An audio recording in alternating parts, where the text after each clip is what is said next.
I'll show you. Oh, yes. I love it. Beautiful. Who's that guy? Well, it's the painting is called Old Man Sitting by Pond in Shalimar Gardens. Our garden is called. Here's another one. Except the old man. So this is Ooh. oh yeah, here we go. This is another painting, kind of like, again, the spirit of the forest, I guess. Beautiful. Beautiful. That blue, that's the color blue you painted your beehive. That's right. And and this one is an allegory of the seeking soul. It's from an old Persian allegory, is it right? Can you see it? It's the circle painting. Man, it's It's gorgeous. It's about this humble bird called a hoopoe. He convinces thousands of birds to go with him on a pilgrimage to find the king of all birds.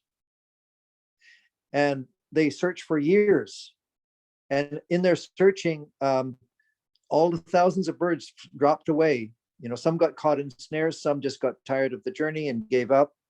But in the end, 30 birds, including the hoopoe, finally found the Simurgh, the king of all birds.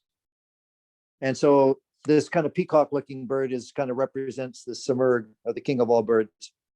And when It looks a little like a phoenix too, doesn't it? It is, yes, a phoenix, truly speaking.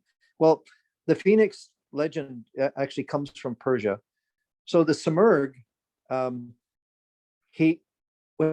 finally the hoopoe looks into the king of all birds' eyes, because the Simurgh represents God, right? So when this hoopoe looks into his eyes, what do you think he sees? Himself? Himself. He sees himself. So here you see the hoopoe on a branch looking at his reflection in the pond. Oh, I love it. Yeah. That's beautiful, Arran. It's not finished yet. I love it. Well, thanks. Yeah, your artwork is so illustrative as well, you know, as being very evocative. You know, did you say you'd written a children's book? No, I wrote a book on called The Compassionate Diet, how you can save the world by what you eat. And another book I wrote was The Journey to the Luminous, which is a spiritual kind of autobiography. And this is another painting that I've just about finished now. And it's a historical painting from 1944, the year I was born, of my spiritual teacher, Sant Kirpal Singh, his son, Darshan Singh, and their master or spiritual teacher. And Darshan Singh is reciting one of his verses, and he became a very famous poet later on in his life. That's so beautiful. A lot of detail, a lot of work. It's taken me a lot longer than I ever thought to paint it. The colors are elegant. Well, I imagine there's a lot of inner work that goes on at the same time that you're creating the painting. Yeah, well, every day for the last, I'd say 6 years or so, I've spent at least 2 hours to 3 hours every day in meditation. So that's how I start my day. The only time I've missed that through to illness or when I was traveling. So that's where my grounding is. That's where my it's I don't know obvious. how I'd live without it, actually. So it's part and parcel. That's my foundation. And so that informs whatever I do the rest of the day. And so I'm inactive during the time I sleep, and I'm inactive, physically when I meditate. And then I put all that energy into whatever work I'm doing in the world, whether it's building a business or creating, nurturing a family or gardening, writing or whatever. So I find that meditation is passive, but what comes out of it is very active. It's very creative. And you're a fine example of that. That's for sure. Well, I'm so glad, I started recording a few moments ago, even though it's just the two of us, well, the three of us with Lucas. Yes. Because I didn't want to miss any of this. This is beautiful. I'm so glad that we'll have this as our beginning for the cloud recording that we'll do, and we'll put it on our YouTube channel as well. Great. Are you ready for me to open the room and start to welcome people? It takes people about 10 minutes to get settled in. Sure, absolutely. Okay, Arran, blessings, and thank you so much for doing this again.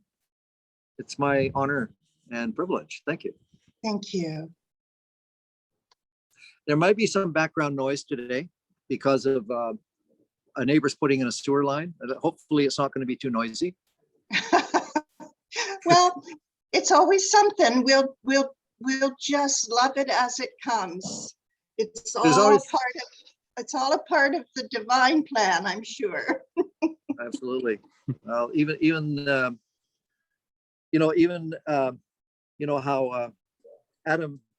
Adam and Eve were tempted in the garden, whatever. I mean, there was always a reason for the snake there, and they always depict the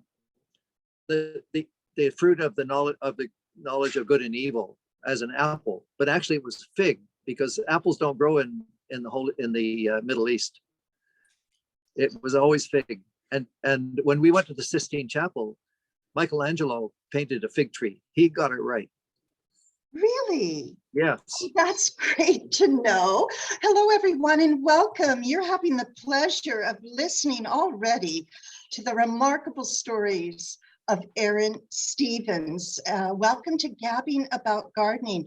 Our guest today is a very fine pioneer, award-winning organic food visionary who really, in many ways, turned the diets of many countries, Canada, the US, abroad, back to the awareness of natural foods. Arran, I really honor you for that. We met, what did we say it was, 1982 or 84 originally? I think it was 83 or 84. And we were so impressed with you that you became manager of our restaurant. Well, you're too kind. I want to tell you, though, that I was impressed with you long before I even met you. And I don't know if I ever told you this, but I had my first health food store in Salmon Arm, British Columbia, Wow. in 1972. And all I ever heard about was Livestream natural foods, Livestream natural foods. And it was like Mecca. I had to get myself to Vancouver to see Livestream natural foods. And when I did, your stores did not disappoint. They were just a phenomenal, almost like an oasis in the world of refined foods. You know what I mean? Yeah, I remember when I first started, before I opened my first store, which was a vegetarian restaurant on 4th Avenue. It was called the Golden Lotus in 1967, after I came back from India. Before that, there was you had to get a prescription from a doctor to get whole wheat bread in Vancouver. You could not find whole wheat bread. And there was a doctor, a naturopathic doctor, who started writing prescriptions. There's only one place in Vancouver where you get an organic, all whole grain bread. And it was called, strangely enough, that place was called Nature's Path Health Foods, run by a guy named later on Donnan Prepard. And Donnan, he passed away. He fell off a cliff, unfortunately. And a few years later, the whole Nature's Path Health Food store it became defunct and the name became available. I thought that's a really good name. So I registered the name Nature's Path again as Nature's Path Natural Foods, dedicated to promoting organic foods. And first through stores, through the Livestream store, and then through our wholesale distribution. And Nature's Path started out at the back of our Woodlands restaurant that you used to manage. It started in the winter of 1984. We were sprouting grain out of bathtubs. We had bathtubs set up where we'd sprout the grain and bake it in the back of the restaurant. It was a big restaurant, 7,000 square feet. And we had actually 100 seats there. And that restaurant was busy. As you remember, there were lineups for lunch and lineups for dinner. There were lineups around the corner in a vegetarian restaurant. It was phenomenal, but you had a buffet. Yes, all you could eat buffet. Originally, it was not a buffet, and then it went to a buffet, but the food was just the most delicious vegetarian food. It was just the most delicious food ever. We had a lot of fun over the years, definitely a lot of fun. And, what I loved about the restaurant business wasn't the complaints and all the other things that go wrong with a restaurant, but it was the interactions with the people that came in and the wonderful conversations we had with so many people. Well, and you were always willing to engage with people. That was one of the first remarkable things that I noticed about you and Ratana, were that you were like hosts welcoming people into your home. Hi, everybody. Welcome to Gabbing About Gardening. I'm gabbing with Arran Stephens right now. We've been gabbing for the last few minutes, reminiscing. I first met Arran in, we think, 1983, when I was attracted to the most beautiful restaurant I had ever seen called Woodlands, natural foods restaurant or vegetarian restaurant. And I guess I applied for work. One thing led to another, and I managed one of your restaurants for a while. But Arran just inspired me spiritually, health-wise, social conscience-wise. And then, of course, Arran went on with his wife Ratana to create probably the most successful natural foods company in the world, called Nature's Path. And today, Arran is with us to share his story about his path, his spiritual path, and his gardening path, and his health path. Actually, we're all ears, Arran. You can share with us anything you feel like sharing. Well, thank you so much. You can feel free to ask questions, and if people have questions, they can maybe send them to you and you can ask me. I'm just going to grab my iPad because I wrote a couple of things down, and sometimes when I get carried away in the garden, I just forget what I was going to want. What I wanted to say. Yeah, I'll just be right back. Of course.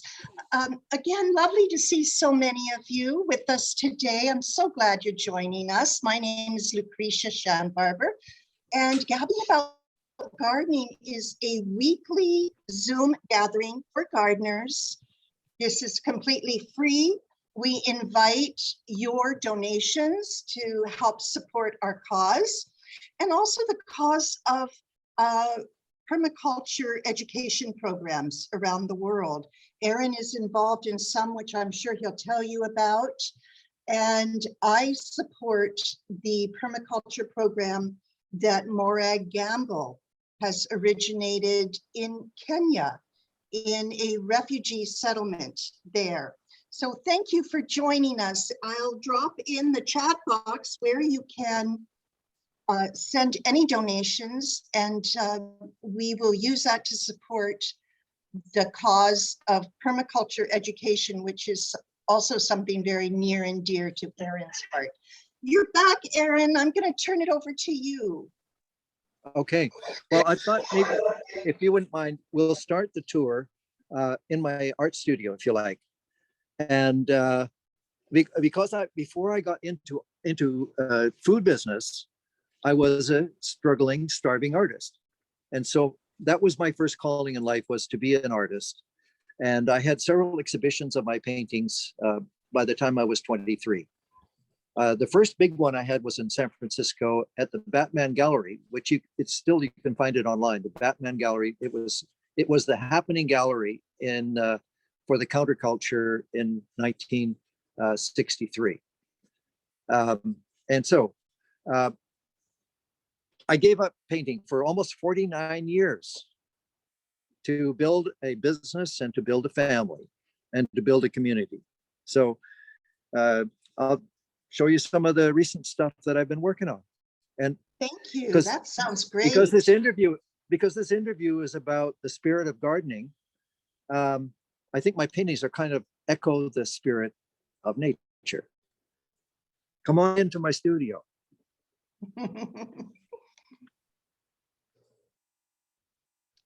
Wow.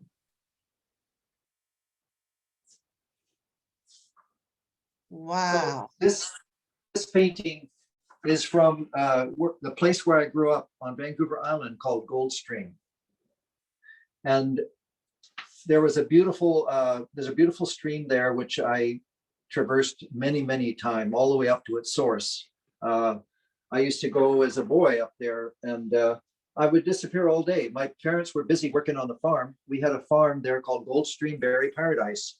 And my dad was farming organically long before anybody knew anything about organic farming.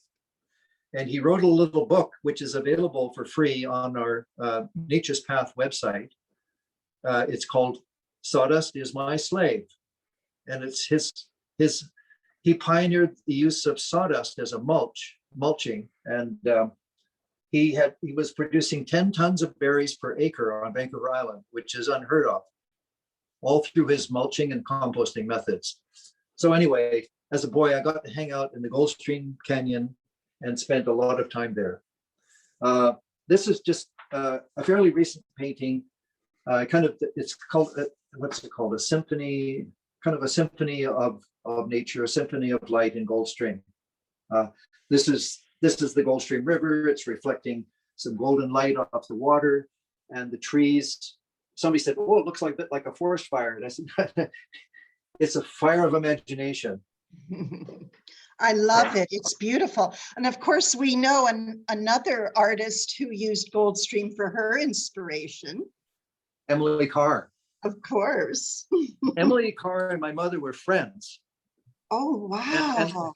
And how they became friends is a very interesting story. Emily Carr is the best known artist from Vancouver, or from Vancouver Island, Western Canada, actually. So Emily Carr originally came from England, and she was a real eccentric, and she did not suffer fools at all. So late in her life, my mother had just given birth to my brother Godfrey, who is a well-known artist and sculptor, lives near Victoria in Esquimalt. He's the real artist, not me. So Godfrey was just a little babe in a perambulator. So my mom went up to Emily Carr's house on Simcoe Street in Victoria, and her house was called Wits End, and she also called it the House of All Sorts. Okay. So my mom goes up the door, knocks on her door. Emily at that time was, I think, around 80 years old, and she had frizzy hair. She was a little bit dumpy, and she used to go around Victoria with a baby buggy, with a monkey, a cat, and a dog, and some other pets, right? And like I said, she did not suffer fools gladly. So my mom knocks on the door, and Emily pokes her head out, her frizzy hair, said, "Yes." And my mother said, "Oh, hello, I'm Gwen Stephens, and I'm from Goldstream, and I just love your book, Clewick, and I love your art." And Emily Carr said, and slammed the door on my mother. My mother was equally one of those persons that would not suffer fools. So she opened Emily Carr's door and slammed it back. Oh my gosh, that's a great story. And as she's about to walk away, Emily Carr opens the door kind of sheepishly, and she said, "I think I rather like you." Oh my gosh, I love that. Yeah. That That is delightful. Well, Yeah, and you know who taught my brother to carve? It was Mungo Martin, Chief Mungo Martin of the Kwajalein tribe from Alert Bay. So Mungo was my brother's teacher for carving. Okay, so I'll just show you another painting. This one, okay, it's from the garden here. And it's called Old Man Contemplating by Shalimar Pond. And our garden is called Shalimar Gardens.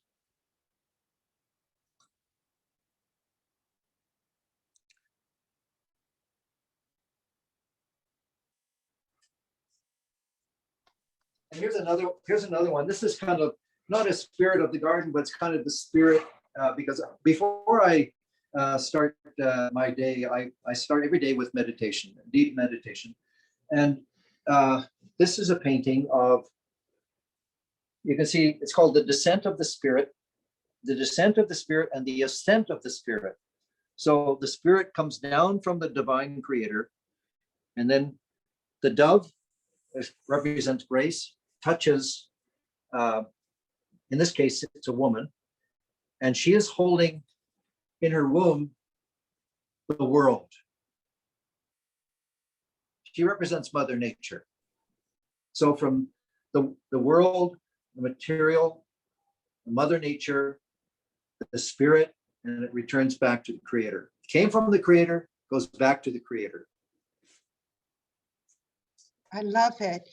And, you know, our title of your presentation today is The Soul of Gardening, and I can really see that coming out in your artwork so beautifully. Your garden must really inspire you on many levels.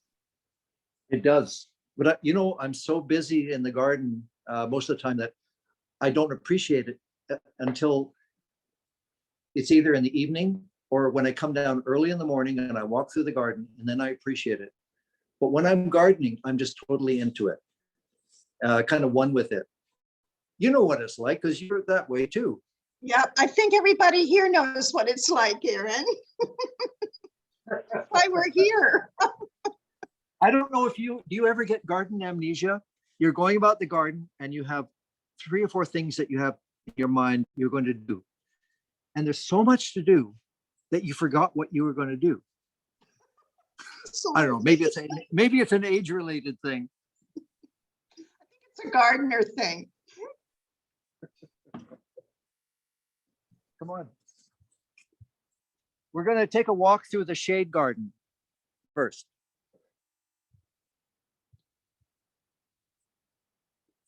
So here we are blessed with some beautiful trees.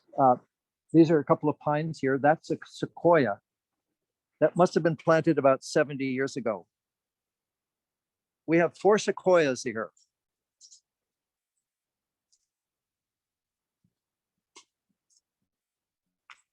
I love this time of the year because the rhodos are in bloom. They don't really have much fragrance, but they certainly have beauty.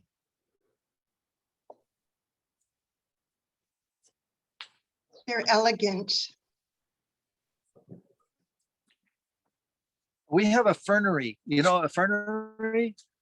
It's like an infirmary. A fernery is a fern garden. I like it. Oh, I got to show you this.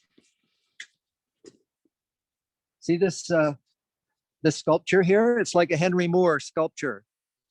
It's it was a beautiful Japanese maple that was over 100 years old, and it gradually began to die. It took several years to die. And when it started growing moss and it started growing fungus, different types of mushrooms on it, then I knew it wasn't going to last much longer. But in its death, it's living on as a sculpture. Lovely.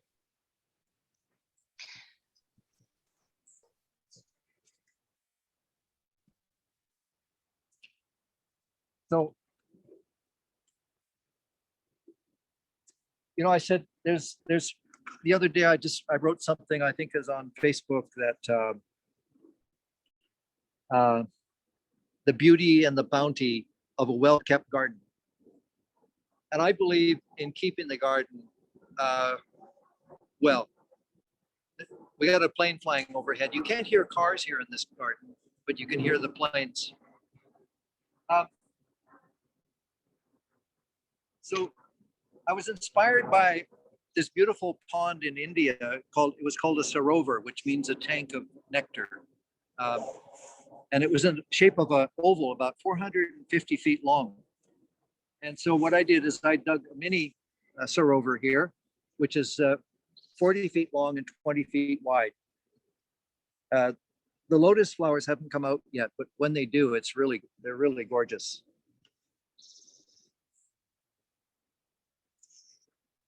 So here we have one of my favorite ferns. We have all kinds of ferns. We have royal ferns, empress ferns. These are one of my favorites, which are maidenhair ferns.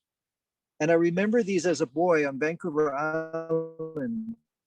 We'd go up hiking up Goldstream Canyon, and there's a place where there's a big waterfall, and all over the cliffs, these wet cliffs in the shade, it's covered with these beautiful maidenhair ferns. So I felt whatever garden I had to have maidenhair ferns. And Solomon seal. You like Solomon seal? It's such a beautiful plant that it's very prolific. It spreads throughout the garden. But under it is one of the last blooming trilliums. All the other trilliums have basically lost their flowers. Oh, I love that planting. And then, of course, the hostas are all coming up now too. And, I think in a garden, food is for your physical being, but flowers are for your soul. So it's very important, I think, to integrate flowers into your garden. But this is the shade garden. So we planted everything in here that loves shade, including a lot of local plants. It's one of my favorites at this time of year is Brunnera.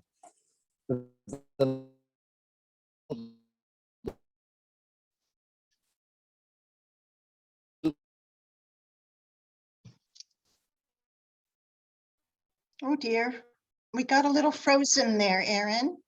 Oh, okay. How are we there's- doing now? Yeah, come Back back again. to the Brunnera if you could. That was beautiful. Brunnera is one of my favorites, and there's another one of my favorites. It's kind of a structural plant. It's called Rogersii. Do you know it? I don't Rogersii. think so. Rogersii, or Roger, Roger, S-I-A. I-I, no, A-I-I. Rogersii. A little hard to spell, but kind of Roger with Urzii.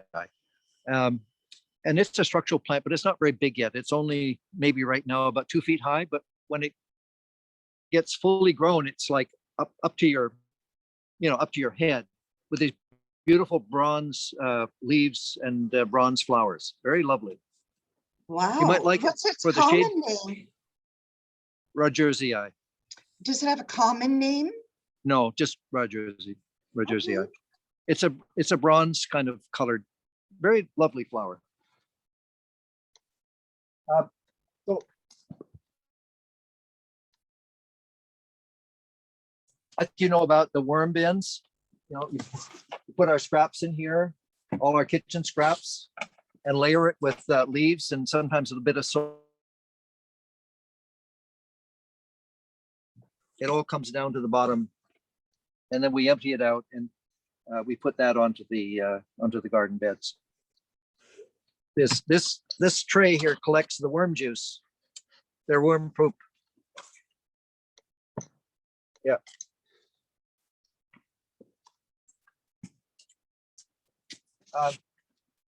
So I've got 4 of these compost bins, and I started to get more aeration in the piles. I put these plastic tubes with holes in them, just so they keep them aerated. And when the compost bin is up to about this level, then I pull the tubes out. The holes remain to give the aeration, but then these will be used in another pile. And it was inspired by this thing here. We call it Johnson Sioux bioreactor. It's a very simple thing. It's made of simple materials like a pallet, which you can get for free at the back of most stores or warehouses. You have to ask them though. And you use some construction wire and landscape cloth.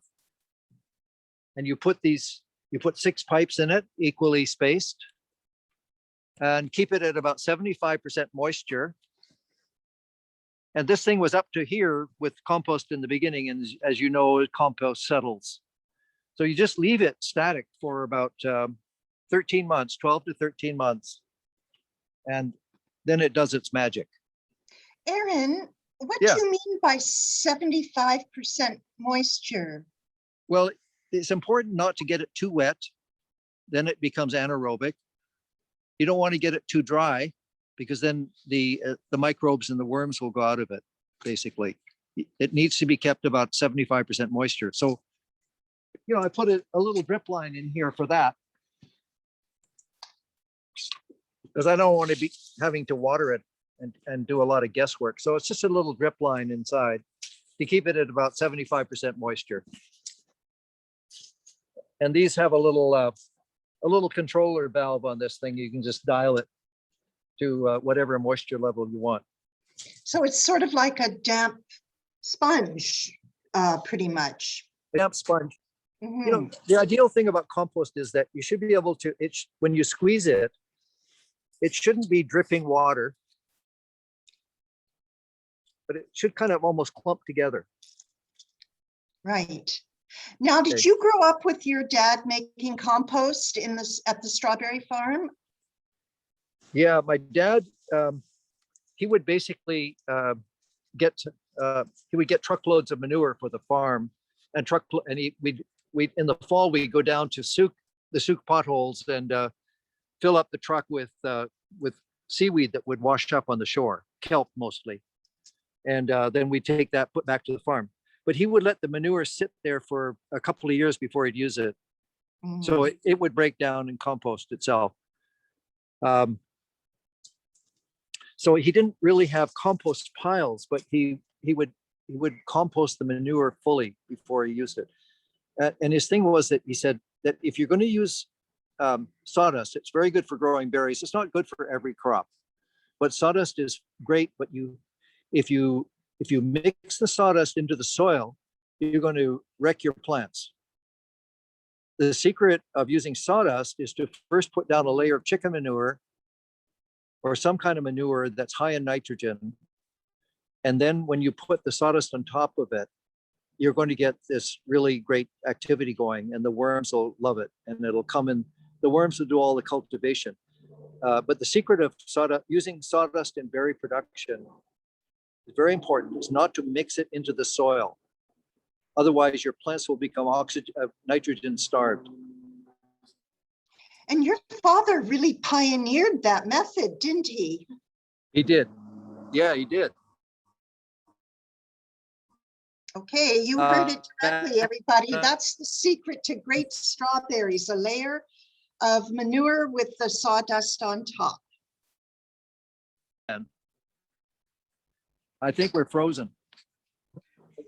We can Sawdust hear you on top. okay. Sawdust about 4 inches. Are you having trouble? I think we're in a bad spot here. And you? Yeah, you're a little choppy, but we can see you.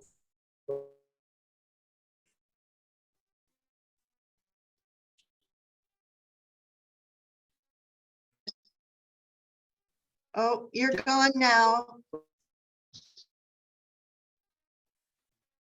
We've lost you, Arran. Come back to us, Arran. Can you see me now? Can you hear me? We can hear but not see. Can you?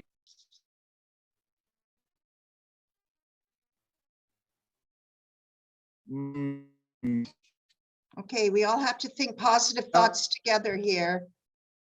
Let's bring Arran back on screen. We can do it.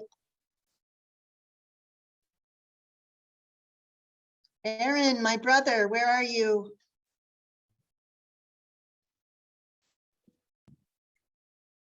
Uh-oh. Well, let's just hang in there. Thank you for that. Oh, there's Arran. Yay, you're back. Yeah, sorry, that was in a part of the garden that's there's not a very good reception. Okay, so, well, here we're at a greenhouse. If any of you are really serious gardeners, in this climate, it's really helpful to have a greenhouse. So you can get your things started early, and in here, you want to come into the greenhouse? Yeah. Can you hear me? Okay, come on in.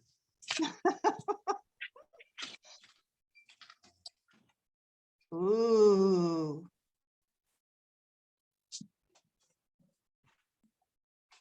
So can you hear me? Yes, we can. Okay, oh, good. So each year, I grow about 50 to 60 tomatoes, and we usually get about 300 to 400 pounds of tomatoes. And what we do with them is what we don't give away,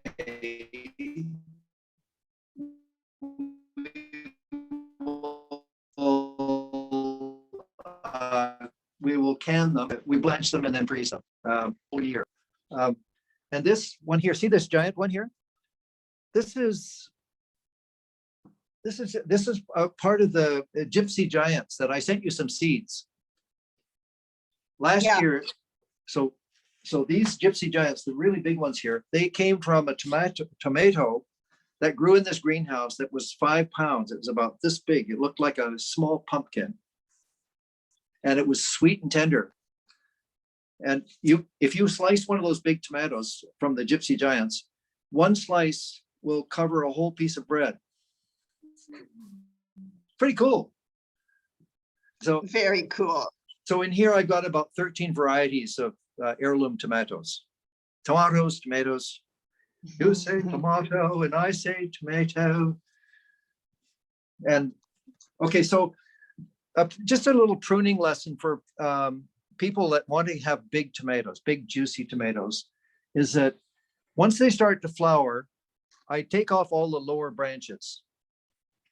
This thing was full of branches, for example, and I took off a lot of the branches, and all the ones that are in here, they grow in the crotch of each of these.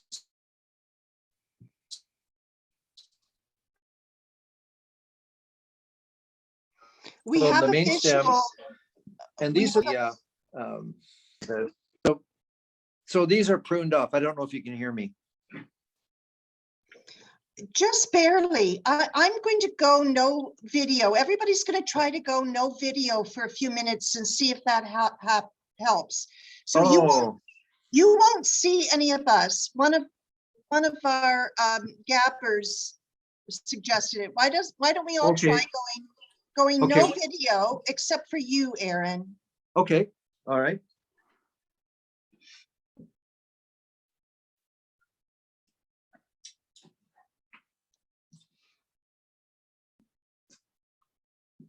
Okay. Can you hear me? Yeah. Okay, great. Okay, so a year ago, after about 10 years, this greenhouse had a wooden base to it, but it all rotted out with the compost. So I replaced it with bricks. And you know the story about the 3 little pigs. One pig built a house of straw, another one, the one that built the brick house, when the big bad wolf came, no matter how much he huffed and he puffed, he couldn't blow the brick one down. So I decided to put in bricks as a foundation. Anyway, so I think you people probably know all about how to prune tomatoes. So every day these tomatoes grow, they're growing about 3 to 4 inches. And as they grow, I just coil them around the supporting cord.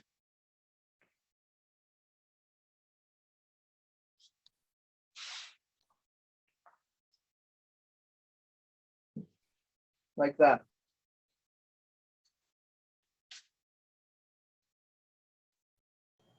And whenever the little branches sprout out of here, I just snap them off.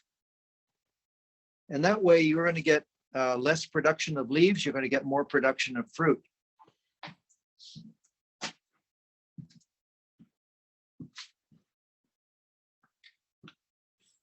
Would you like to see the bees?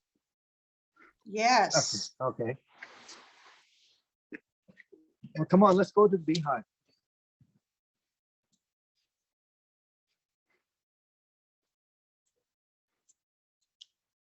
Oh, by the way, Lucretia, Yeah. I borrowed your idea of the using pop bottles to protect them from the cutworm. Is it working? I don't know. I just put them on today. Oh. They seem to like it in there because it's nice and warm and toasty. Yeah, it's like a mini greenhouse. Yeah. And Lucretia was very kind to give me some of her organic asparagus seeds. And I planted them a little bit late, and for 3 weeks, I didn't see anything happen. And then I started seeing little green shoots coming up. So here we have. These are some of the little seeds that sprouted from Lucretia. Little asparagus sprouts. Nice. And some of these asparagus are only 1 year old here, and some are 3 or 4 years old. And we've been getting a lot of asparagus. Almost every day we pick some asparagus, you see? Very nice. Very nice and healthy looking.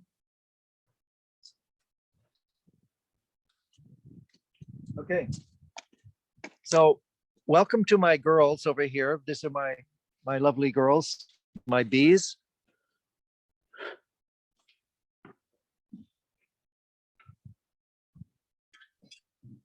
Now, this hive, I haven't gotten stung on this hive so far this year, so I hope this won't be the first time. This is a horizontal hive. It's a European, Russian design, basically. Horizontal hive.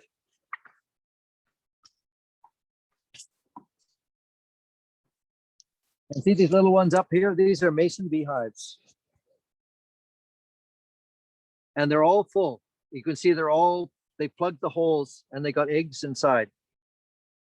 All right, now we're just down below are the honeybees. These are Italian yellow honeybees, and I got the colonies from New Zealand where they don't have the varroa mite problem. Now look at this, they're really going to town. I don't have the hive tool up here, so I'm just going to do this with the shovel. Hello, girls. It's nice and warm. I see all this warmth coming up from the hive. Now it's a little bit heavy, so that means it's got some honey in it. See? So this is all honeycomb here. They haven't capped it yet. And up here, this comb up here and up in the top, they're starting to cap it.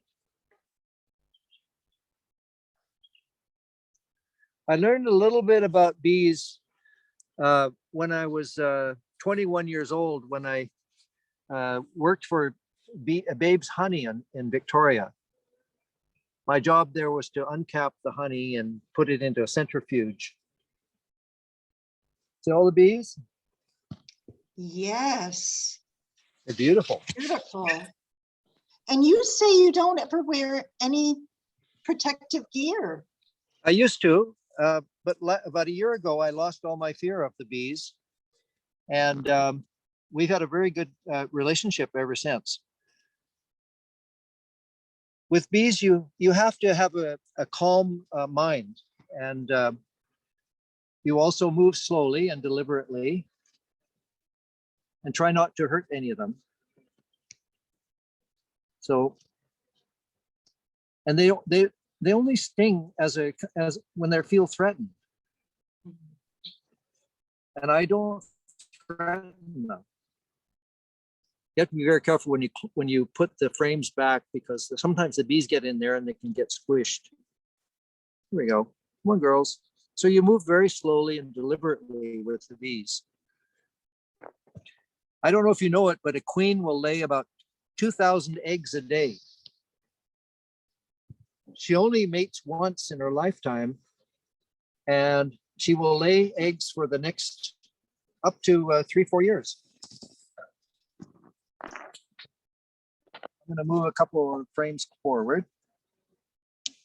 Here we go. Okay, girls. Because as the hive fills up with honey, they'll move this way, the entrance being down at the other end. Put the lid back on.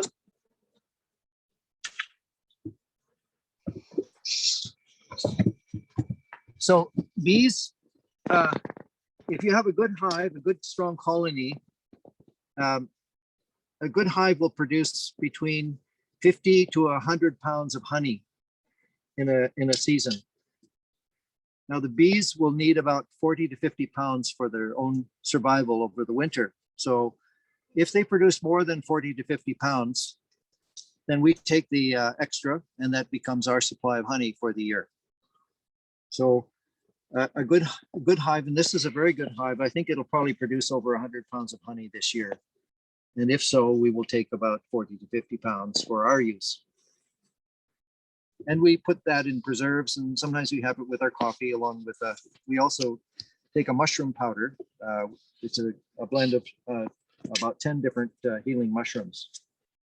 Very, very good for strengthening the immune system and to help prevent cancer.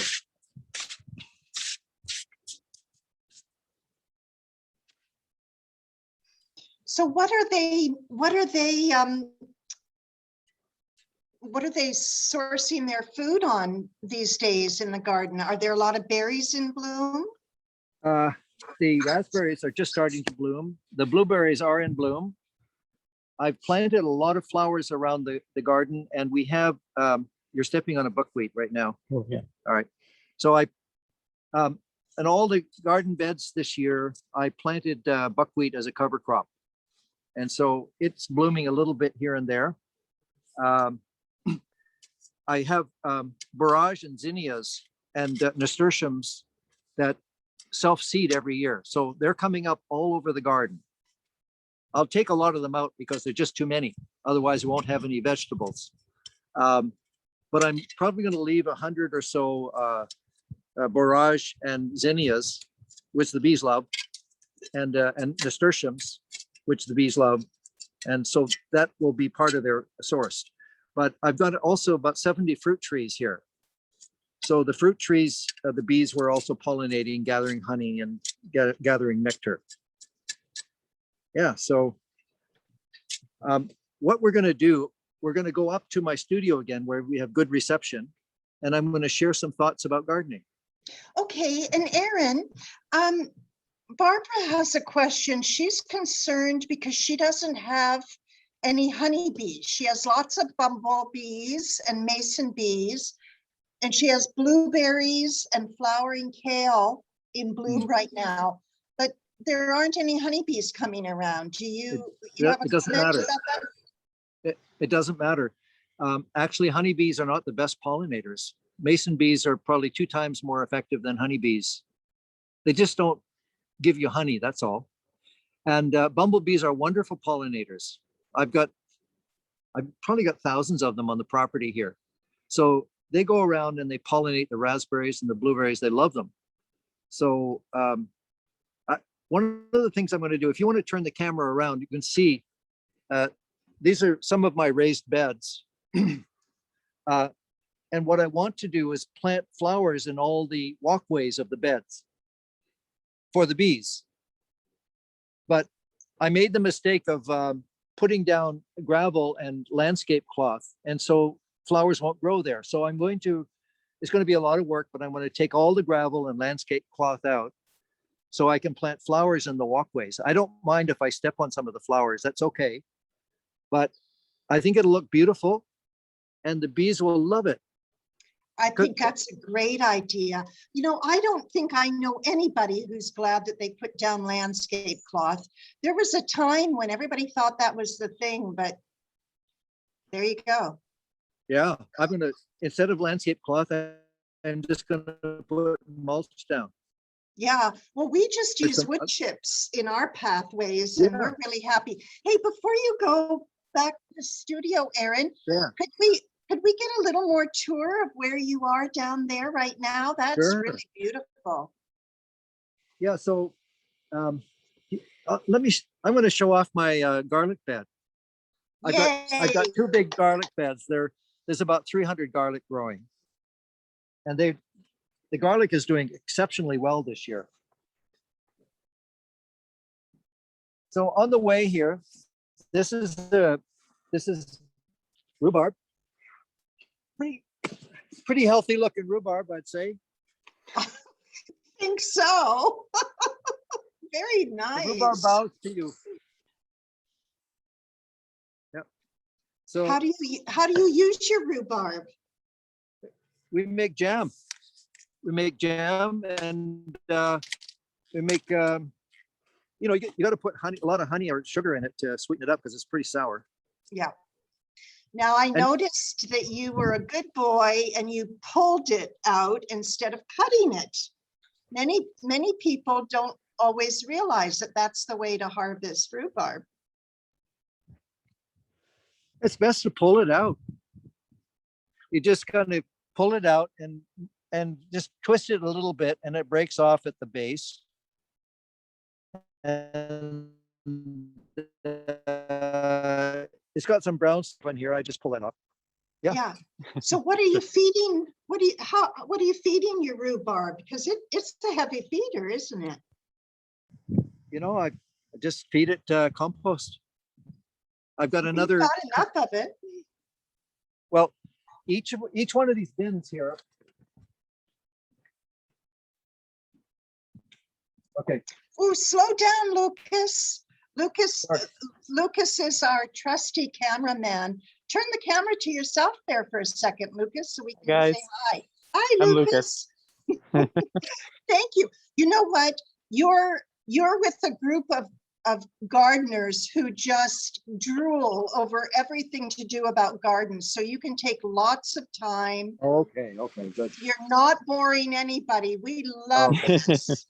Okay, so here, this compost pile was up here, and I keep my compost pile pretty square, and I layer it with grass clippings, weeds, some food scraps. I'll even pee on it as well, because urine is extremely good for compost.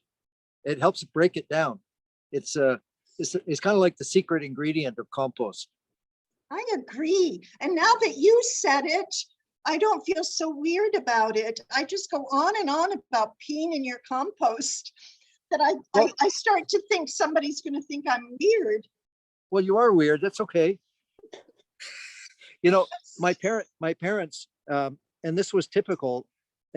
This is, I guess it started long before flush toilets, but my parents always kept a jerry jug or can under the bed, and they used that where they peed in that. And then my dad would take it down to the garden in the morning. He'd dilute it about 3 to 4 times with water, right? And he'd just pour that between the rows of vegetables.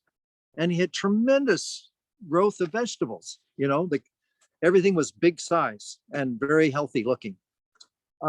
So this compost pile, I left it up about this level, and each side here holds about a ton of compost. So between the 4 compost piles, that's about about 8,000 pounds of compost. Plus the bioreactors, that's about another 1,000 pounds. So that's close to 10,000 pounds of compost that we generate every year here, because it's 2.5 acres. So all of the residues from this garden go into the compost pile. Everything that we eat and we don't eat, it's left over, goes into the compost. So I don't feel bad about food waste because it's never wasted. Nothing is wasted. The nice thing about a compost pile is you can plant your melons, you can plant your squashes and watermelons on top of your compost pile, and they'll do much better than anywhere else in the garden because the compost pile is giving heat.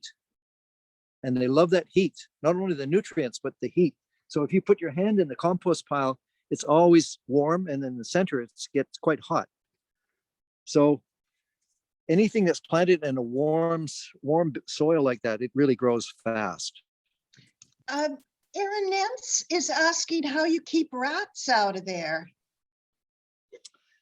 I don't put any food waste anymore, fresh food waste in my compost piles. I keep it out.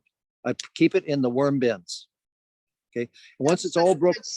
Johnson Sioux reactor bin? No, in the worm boxes. Ah, okay. You got that nice metal one. Okay. I don't have. Yeah, speedy bin. I have the I forget what you call them. They came from New Zealand, the green worm bins. I've got 4 of those, and they're full of worms. But what I found is that the rats and the squirrels chew into that plastic. And so it's much better if you have a metal one. Yeah, I'm thrilled with my metal one. So your compost there that you're at right now is all the biomass from the garden? Yes. Okay, and then you keep your kitchen scraps in the worm bins. Yes. Okay, got it. A question from Ginny for you, please, Arran. Ginny wants to know that she says she's heard not to compost garlic and onions. What do you say about that? I've never followed that. We just compost everything. Yeah, I've never heard of that either. Yeah. And then so the thing about the compost pile, like I said earlier, you got to keep it moist. You can't let it dry out too much, and you don't want it too wet either. So it's ideally, this is like really good because you can clump it like that. Nice. It's not dripping, and yet it's still holding.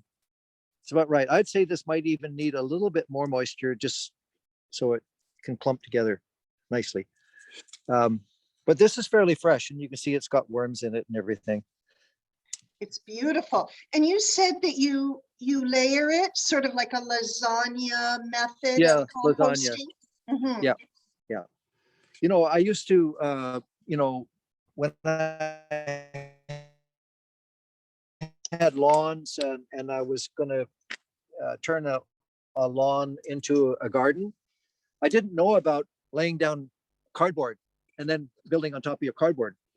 I dug out the grass, which is a lot of work to dig out the grass. But if you put down cardboard, just plain cardboard, maybe 2 layers deep, and then you put your mulch and your manure and your topsoil on top of that, you don't have to do any digging at all. So it saves a lot of time. It really does. And there's less chance of wireworms and grubs getting involved. Yeah, there's everybody's drooling over your compost bin and your rhubarb, Arran. We're getting lots of comments. Well, here's the Johnson Sioux. I took off the landscape cloth, brought it down to the level of the compost. So this is really beautiful compost in here. This has been sitting now for a few months, and it's nice and compact. And I've got the drip line on top of it, so it keeps it at about 75% moisture. Beautiful. Now, do you make compost tea as well, Arran? I have done it. I've done it many times. I haven't done it this year. I've been just too busy. Well, and usually I don't make mine until things start to dry out a bit, and I need more moisture. You're an impressive compost guy. Oh, I love it. See, here's one of your bottle ideas.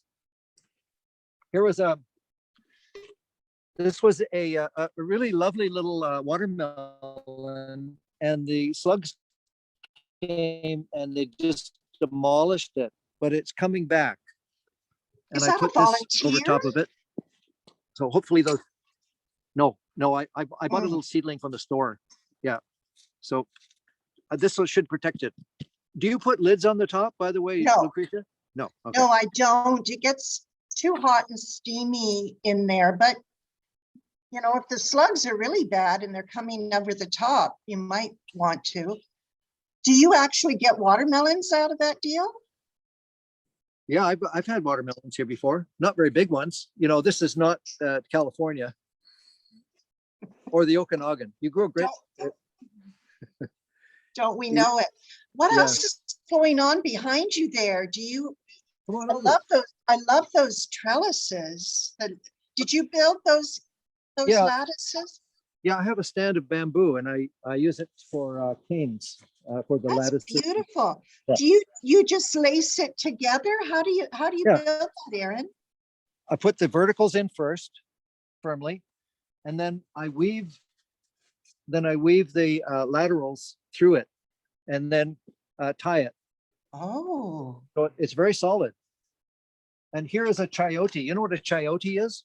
no. Well, a chayote is it's very popular in Asian cooking. And this thing will grow about 20 feet long, 15 to 20 feet long, and it produces all kinds of melons, nice, tasty cooking melons. Very nice. How do you spell that? Chayote. There's a place, a Chinese nursery on number 5 road in Richmond that sells them. They're about $10 each. And they sell them with a little support bamboo and a pot. And so I put it into this big pot. I got a big planter down there, which Ratna didn't want anymore. So I said, I'll take it for my vegetable garden. And I found this French fig here. It's called a Burgundy fig. See, I bought it this spring. Violette de Bordeaux fig. It's a nice kind of reddish fig, and I haven't eaten it yet. So I'm looking forward to that. So I've never heard of a violette. Okay, I want to hear how the fig thing works out because I love growing figs. okay, so I've got some corn here. These are grow bags here. We've lost your visual. I've got here Oh, there we go. squash, and cucumbers. But I made the mistake this year. Okay, sorry, but yeah, I don't know if you planted.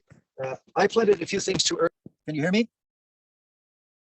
Yeah, you just came back from. Oh, Yeah. Your corn.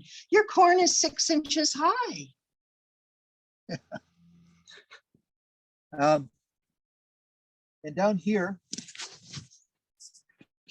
is a nice little stand of garlic.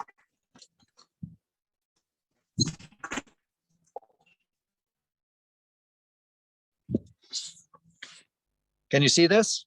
Oh, yes. And then I've got my espalier cherry trees behind it.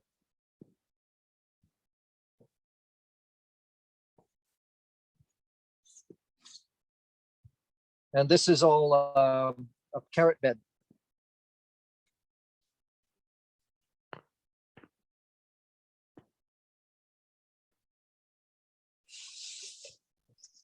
Oh, I love the paintbrush with the carrots on it. That's clever.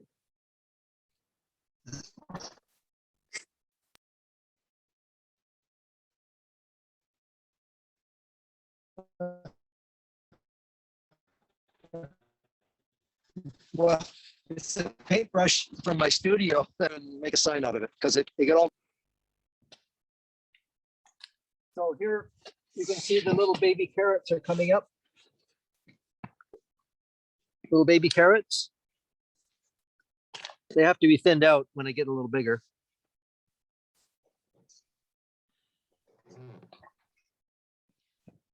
Those look healthy. Arran, we have a question from Heather asking about where you sourced your cherry trees. Is it a special cherry? Is it a sweet cherry or cooking variety?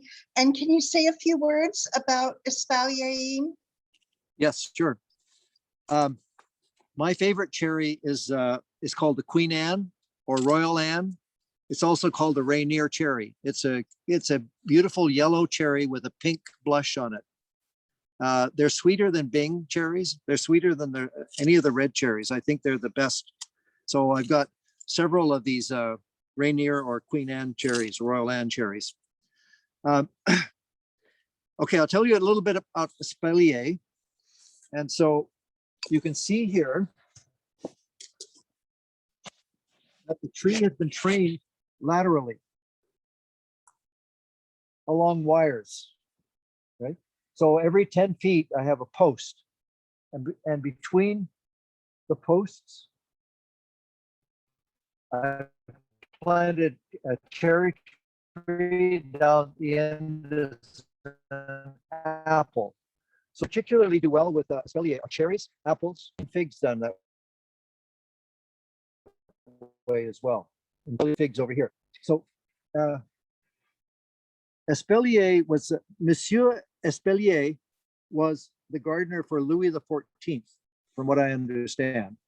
And he is the one that developed the system of espaliered fruit trees. And what they do is they make a beautiful fence or a hedge, and the fruit is all at picking height. And fruit trees are one of the few things that by pruning them, you actually get more and better fruit. It's more about quality than quantity, though, I'd say. So I think every gardener should try doing some espalier. Now you can buy a little sapling of trees, and where I bought my espalier, where I bought my Royal Anne or Rainier cherry, I got it at Hunter's Nursery on Broadway in Vancouver. But you could try Dinter, a nursery on Vancouver Island. They're in Duncan, where I was born. 44. So I've got a lot of my fruit trees are espaliered here because I feel like I don't really have enough space to have fruit trees occupying a lot of square feet. So take up very little space in the garden, and they look very nice. So here I've got about 80 or 90 blueberry bushes throughout the property, and here they are in bloom. And I have strawberries growing under them. They seem to go well together, strawberries and blueberries. So blueberries like acidic soil, like peat moss, they like sawdust, things like that. They don't like manure, but they do everything like compost, like a sped of spinach. This is a pawpaw tree. You might have heard of a pawpaw.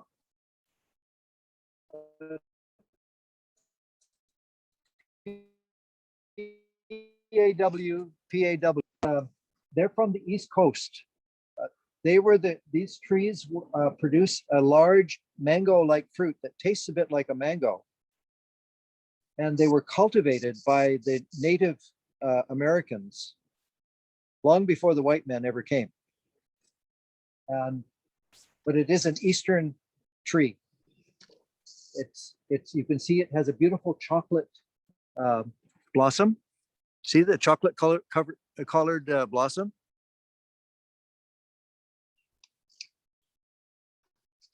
This hasn't produced any fruit yet, and I'm told it needs a mate, a pollinator.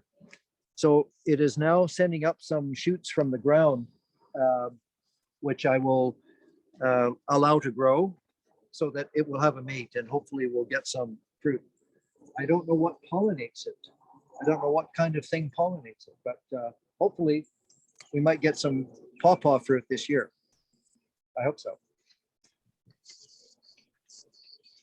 I'll show you some other examples. That's a lovely tree. Arran, we have a couple questions quickly.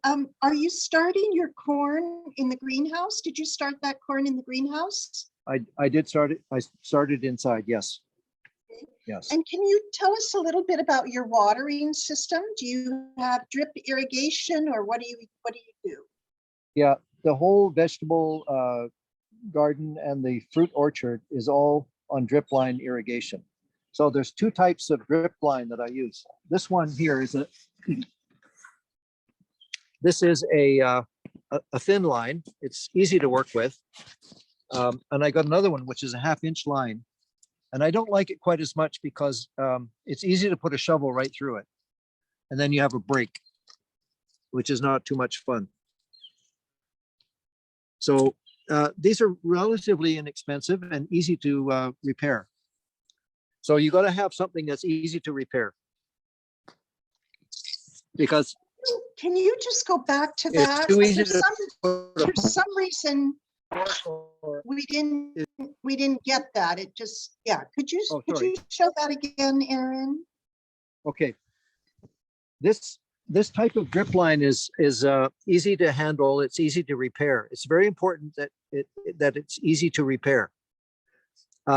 If you have the bigger line, and one of the reasons why you want to have it on top of the ground, because if it's covered, you won't know it, and you might put a shovel or a fork through it.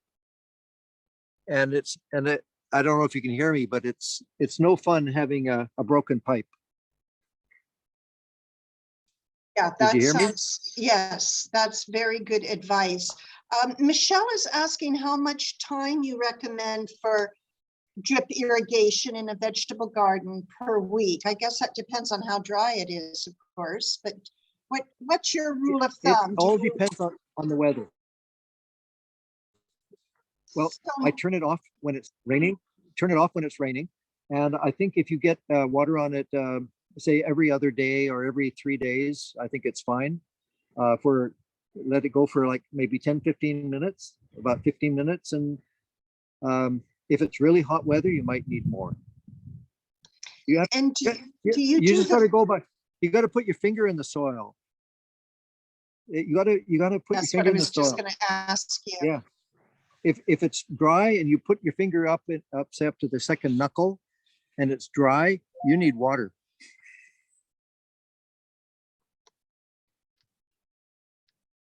We have a comment from Judy saying that she has a family of snakes living in her garden, and she no longer has any problem with slugs.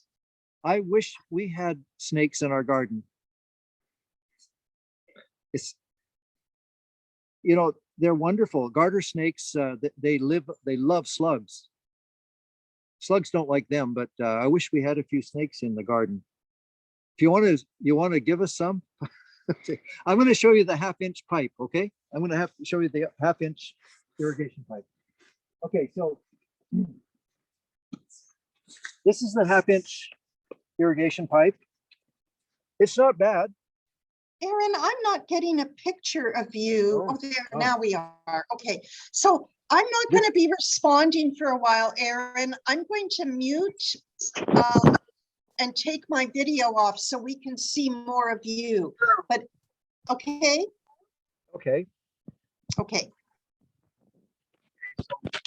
Here we have, this is a 1/2 inch irrigation pipe, and it's a drip line. You can see the little holes here. And this is just watering my a little potato patch here. So potatoes are the most tolerant in terms of not needing a lot of sun. So in the shadier parts of the garden, that's where I plant my potatoes. Now I've heard that you don't plant potatoes in the same place every year, but I've never had a problem with it, because every year after the potatoes are I go and empty out 1 or 2 compost bins just on the potato patch.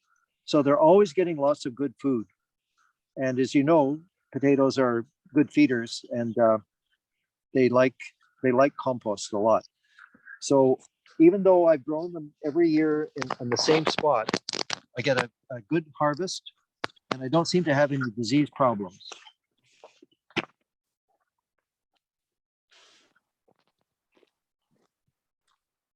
My favorite potato is called the Siglinda. It's a smaller potato. It's very firm. It's got whitish yellow flesh, and they're really, really tasty. So they don't have that kind of a mealy kind of texture to them like a lot of potatoes do.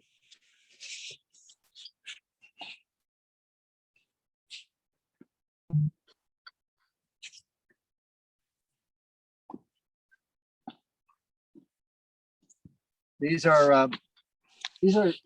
is the berry patch up here. So I've got, these are the gooseberries, English gooseberries. They're really delicious, but they're not ready to eat yet. Not much is ready to eat in the garden right now. So Lucas, let's go over here. We'll go up here in the raspberry patch.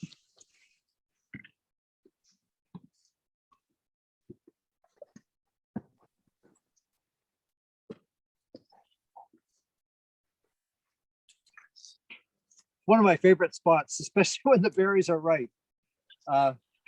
These are like 8 to 10 feet tall, these golden raspberry bushes.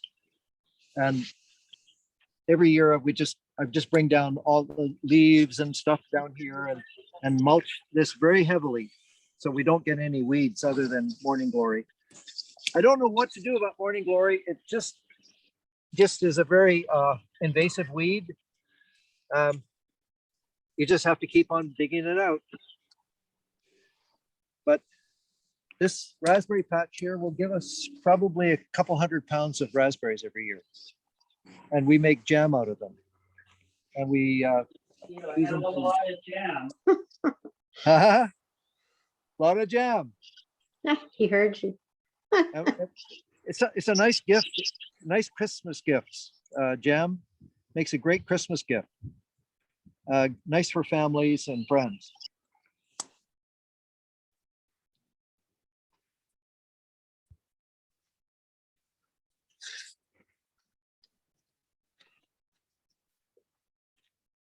So up here we have, this is like a kiwi and a grape orchard. It goes on trellises. Up above here, this kiwi went crazy and it had several 100 pounds of branches on top. It was like a big thick thatch. So I went at it really hard this spring and I cut it all back. And I thought I killed the plant. I thought I killed the kiwi. This is the male and these are the females here.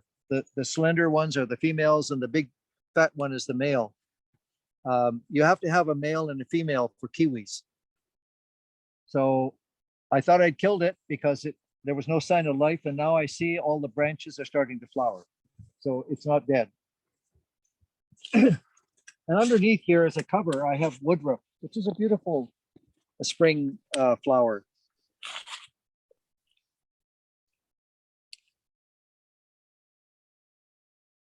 I love the flowers that come up in the garden, especially there's a native columbine that springs up a lot in a lot of places.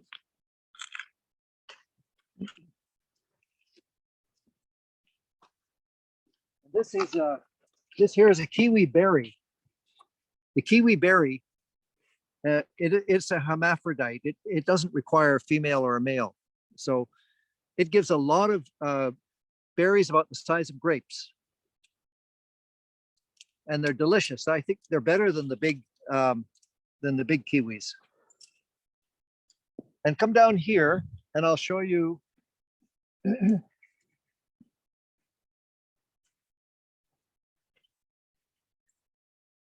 These are apple trees, all espalier.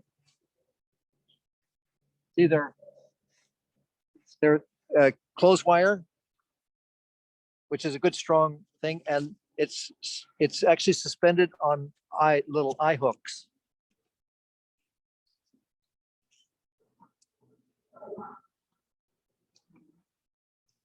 So this yields a lot of apples. These are mostly pippins, golden delicious,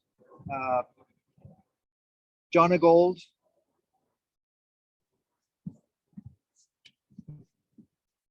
So it makes a very lovely fence. It contains it and it doesn't take up a lot of room. And underneath it, I've got a bunch of flowers growing. I've got some dill. This is dill. And I love cosmos. So I grew a lot of cosmos in the greenhouse this year. And these will get about 4 feet high.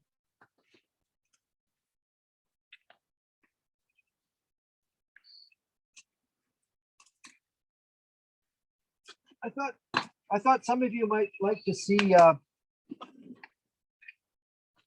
some worms.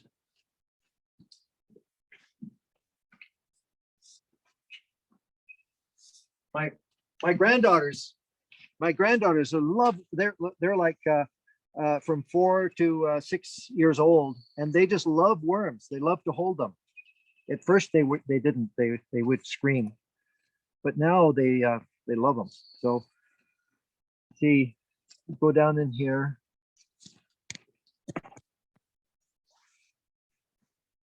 It's just teeming with worms. I don't know if you can see them. Some of them are really small, little tiny baby worms. They're only about maybe a 1/16 of an inch long to a 1/4 inch long. Let's see. So this is all the kitchen waste.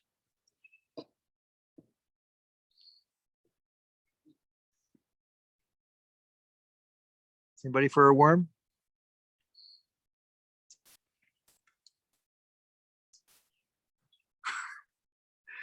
Okay, let's see what comes out of this. Up here, it's kind of smelly. It's all food waste and stuff. And then I layer it with clippings from the garden, from weeds. I put weeds in here, sometimes a little bit of soil, mix it up, sometimes some brown paper. And you can see what the squirrels have done. See, they've dug their holes and they've chewed right through this heavy plastic. Okay, this here is the worm juice, and I put that on my plants. They love it. This is all fenugreek in here. It's my wife's from India, so we love fenugreek sabji. It's kind of a curried dish made of fenugreek, which in India it's called methi. And you cut it, it grows up really fast. You sow it seeds very close together, and it comes up fast, and you cut it and it comes up again. So you get 2 or 3 cuttings from it. So I want to show you here. Hopefully we'll get some good black material out of here, good black gold.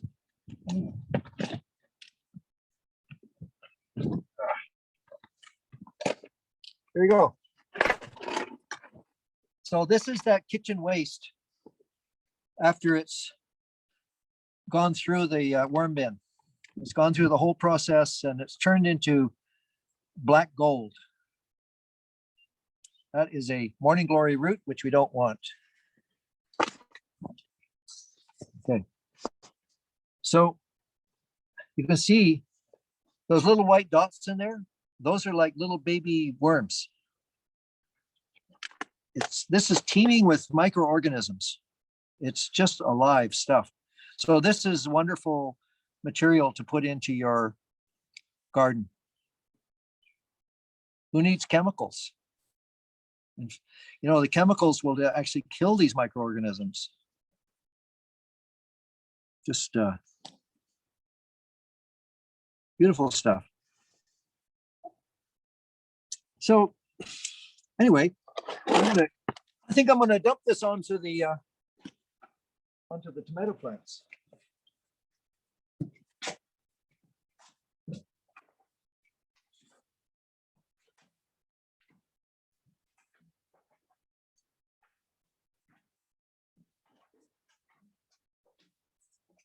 Oh, we have a bird in the greenhouse.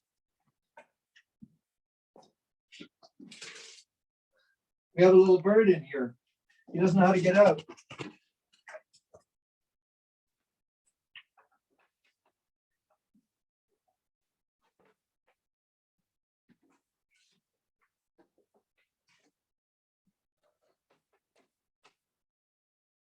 So The bird just flew out.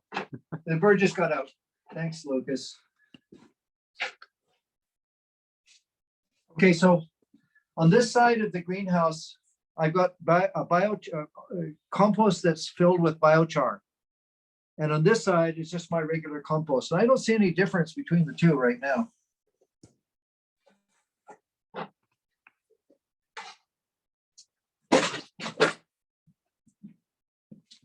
Over here, I've got some pole beans. I usually soak them for 2 days, and that'll give me about a week to 10 days head start on them. These are peas, and here's some corn. So I soak it for a couple of days to the point where it just starts to sprout, and then I plant it. That'll give you a head start. Arran, could I ask you about the fenugreek? Yes. I've never grown it before. Do you leave it in those little containers, or do you put it into the garden itself? I do both. I started this in the greenhouse because it was cold outside. Okay. And you can cut it and it grows again? Yes, you probably get 2 crops out of it. And when you fenugreek is cheap. You buy it in an East Indian food store. So you take the seed and you do the same thing with coriander.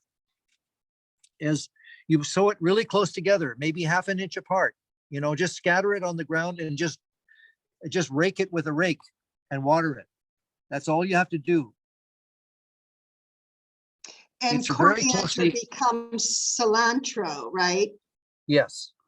So But with how do you coriander seed, prepare- with coriander seed, what you have to do, you don't have to do this with fenugreek. But with coriander seed, you have to crush it in your hands, or you could crush it with a rolling pin. What you want to do is break the little shell off the outside of the coriander seed, and then it will more readily sprout. And sow it really close together. It doesn't matter if it, you don't have. It's a waste of time to plant it in rows. Just scatter it and rake it, and that's all you do with it. And it'll come up like a big, almost like grass. It'll come up, and then you'll have a big supply of it. And you can do that every couple of weeks. Thank you for that tip about crushing them. And it's so much less expensive to go to a natural food store and buy fenugreek and coriander in bulk, and buckwheat and chickpeas. A lot of these things you don't Yeah. really need to order from a seed company, do you? If you order from seed company, they're going to charge you probably 10 times more. So a couple questions came up. First of all, I'm just riveted and fascinated and delighted by everything you've shown us. Someone wanted to know if you have any advice about codling moth on apple trees.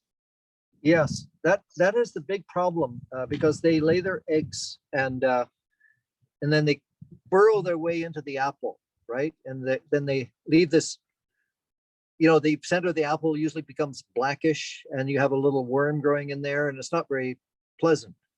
And they also have a little tunnel going in. Sometimes they'll have 2 of them in an apple, 2 or 3 of them in an apple. So I've been doing some research on that, and there's a few things that you really should do. And one is there's a lime sulfur. You can buy it in a garden store. It's very strong, so you basically dilute it with water and you spray it on your trees before they blossom. Then you can't do much until the blossoms have fallen off. After the blossoms have fallen off and you start getting like pea-sized and marble-sized apples, then it's probably a good idea to put the spray, safer OMRI, Organic Materials Research Institute approved spray, like the safer spray. It's like a soap with mixed with water, detergent with water. And what it does, it coats the aphids, and it does help to prevent some of the insect infestation. The other thing is you can buy BT, Bacillus thuringiensis. It's a naturally occurring pesticide that's in the soil. It's a kind of a fungus, and it attacks the the harmful bugs, the harmful insects. So I would go to a garden supply store and buy some BT. And they say you should, after all the flowers have gone away, you don't want to spray the flowers with BT because it could kill the bees, right? If the bees eat it, it could kill them. So you wait until all the flowers are gone and you start forming fruit. Then you spray your apple tree, and especially where the apples are, and spray it with the BT. And that will probably prevent most of the codling moth. Another problem that you have with apple trees is the tent caterpillars, right? So you got to check your trees regularly for any infestation of tent caterpillars. They form a web around the blossoms and around the leaves, and they just they destroy that part of the tree. And I remember on the farm, we used to have these tent caterpillars, and my dad would just take them and cut off that branch and put it into an incinerator, because sometimes inside of these little webs, there might be hundreds of these wriggling orange caterpillars that they just chew everything up. So yep. Unfortunately, there is some violence involved in having a garden. It's unavoidable. I always struggled because I was, a pacifist, and I didn't want to cause any harm to any living creature. But you can't have a garden without some loss of life. You put a shovel into the ground and you're going to cut some worms. You step on the ground, you're going to step on some insects. It's unavoidable. So you try to cause the least amount of harm, but sometimes you have to send some of the insects to the happy hunting ground. Very, very diplomatically and gently spoken. Thank you. Leah says thank you. That was really great information on the codling moth. Mina is asking if you have any suggestions for her newly bought nectarine tree, because it's got curly leaves that are, let's see, any suggestions for my newly bought nectarine tree? It's got curly leaves that are pinkish or reddish. Google says it might be taffrina. I don't know what taffrina is, I'm afraid. I don't know. I don't know either. And I in the past I've bought a couple of nectarine trees and I've never been able to get any fruit from them. I just don't know if the climate here in Vancouver is suitable for them. I do have some trees here that actually do bear fruit in certain parts of the garden that normally I haven't had much luck with. So I have something called the Arctic peach, and it gives wonderful peaches even here in Vancouver. Other peaches you probably won't have much luck with, but with the Arctic peach, it will grow here in Vancouver. Also, if you have a wall, it's on the tennis court. It's a wall that we painted dark brown, and every year I have an almond tree that produces a lot of almonds and beautiful flowers too. So people are surprised that you can grow almonds this far north, but it has to have a sunny southern facing wall in order to grow almonds. You can do it. So I would think with a nectarine, it probably is a heat-loving plant, heat-loving tree, because normally they would grow in a place like California. So you're going to need a good hot spot in your garden where it gets all day sun, if you're going to get any nectarines from that. You might try, I would go to a garden supply place, garden store, or look online to solve your problem with the leaf curl that you have on your nectarine. It's probably some parasite, some kind of parasite, unfriendly parasite that's on it.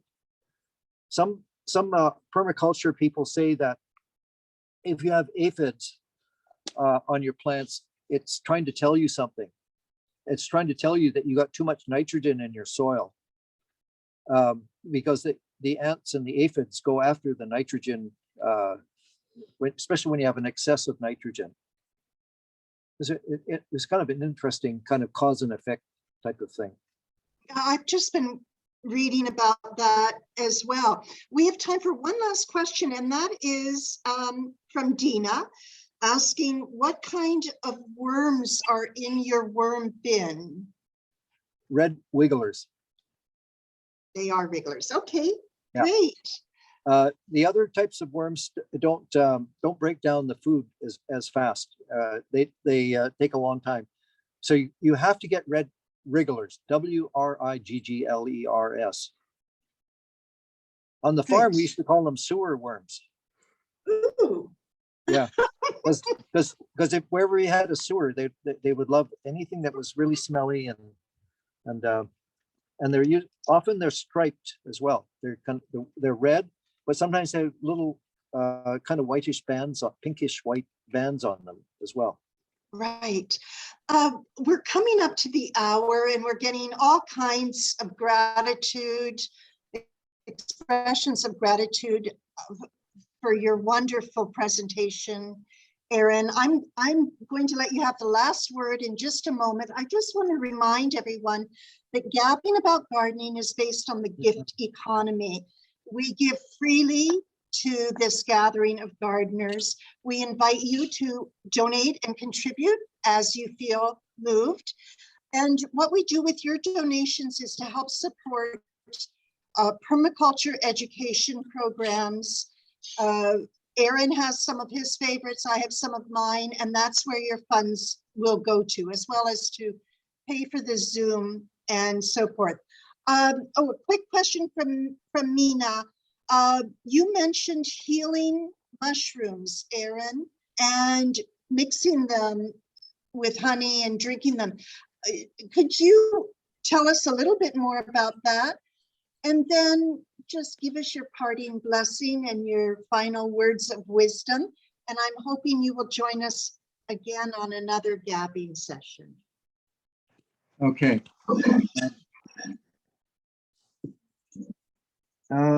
Just 1 second, sorry.